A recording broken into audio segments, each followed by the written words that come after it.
दिल्ली में बीजेपी का 27 साल का सूखा खत्म हो गया है। बीजेपी ने 38 सीटें जीती हैं और बम्पर बहुमत हासिल की है। 11 साल सत्ता में रही आम आदमी पार्टी सिर्फ 22 सीटों पर सिमट गई।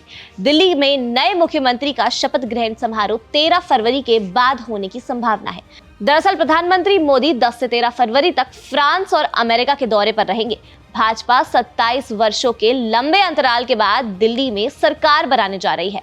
पार्टी चाहती है कि नई सरकार के शपथ ग्रहण में प्रधानमंत्री नरेंद्र मोदी मौजूद रहें।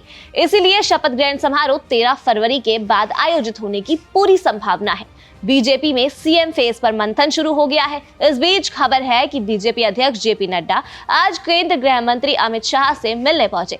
दोनों नेताओं के बीच करीब 1.5 घंटे तक बातचीत हुई। माना जा रहा है कि बैठक में दिल्ली की नई सरकार की रूपरेखा पर चर्चा हुई। वहीं प्रदेश अध्यक्ष वीरेंद्र सचदेवा ने भी रविवार को पार्टी विधायक की बैठक बुलाई थी। सूत्रों के मुताबिक दिल्ली बीजेपी अध्यक्ष सचदेवा आज शाम सभी जीते हुए विधायकों से मिलेंगे और जीत की बधाई भी देंगे। विधायकों के साथ आगे की रणनीति पर चर्चा होगी। इससे पहले शनिवार शाम बीजेपी दफ्तर में जीत का जश्न भी मनाया जाएगा। प्रधानमंत्री नरेंद्र मोदी, पार्टी अध्यक्ष जेपी नड्डा, केंद्रीय गृह मंत्री अमित शाह के साथ शपथ ग्रहण को लेकर चर्चा हुई और दिल्ली में बनने वाली सरकार की रूपरेखा को लेकर बातचीत हुई।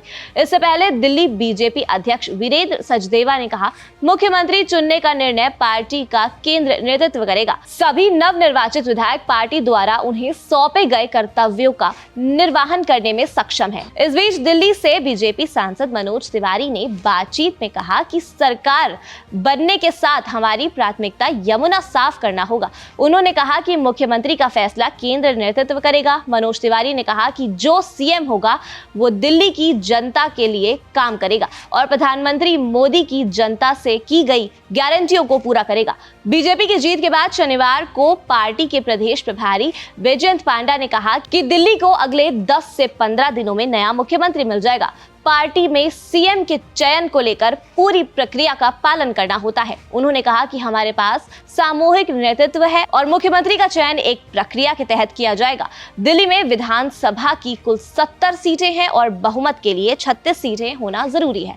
दिल्ली में बीजेपी ने पहली बार 1993 में जीत हासिल की थी। उसके बाद 1998 के चुनाव में बीजेपी हार गई थी और कांग्रेस ने सरकार बनाई थी। राष्ट्रीय राजधानी में कांग्रेस ने 1998, 2003 और 2008 में जीत हासिल की थी।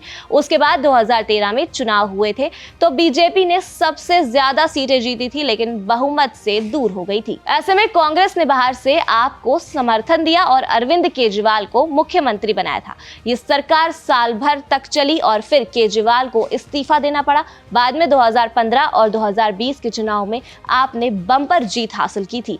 ऐसी और खबरों के लिए देखते रहिए हमारा चैनल एबीपी लाइव। मेरा नाम है खुशी सक्सेना। धन्यवाद।